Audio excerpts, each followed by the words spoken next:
Un autre élément de facilitation qui est hyper délicat, c'est le côté de la sécurité psychologique.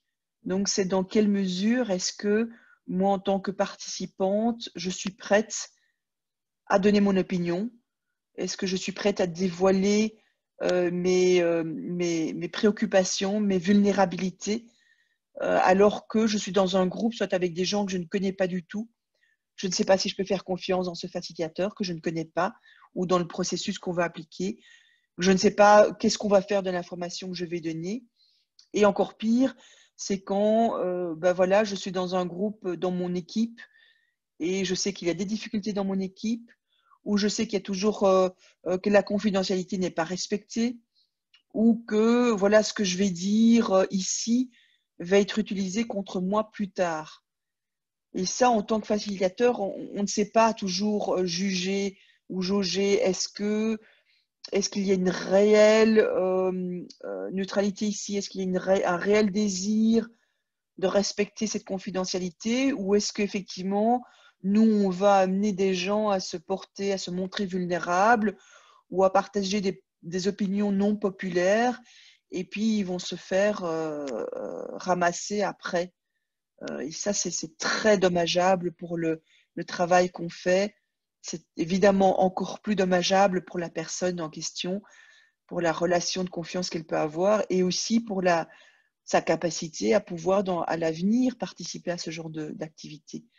Et voilà, donc il faut vraiment être très vigilant là-dessus et ne jamais creuser, ne jamais vouloir aller jusqu'au bout d'une réflexion euh, pour faire sortir les informations délicates, parce qu'on ne sait pas ce qu'il en sortira et on ne sait pas ce qui sera fait avec ça. Et si jamais quelqu'un vient avec une information qui est vraiment hyper délicate, vous allez en faire quoi, vous? Comment est-ce que vous allez gérer ça? Hein, si quelqu'un vient, voilà, ben finalement, oui, mon chef me harcèle, par exemple, moralement, ça fait 3 ans que ça dure et il n'y a personne qui prend ça en charge. Mais vous allez en faire quoi? Comment est-ce que vous allez pouvoir gérer ça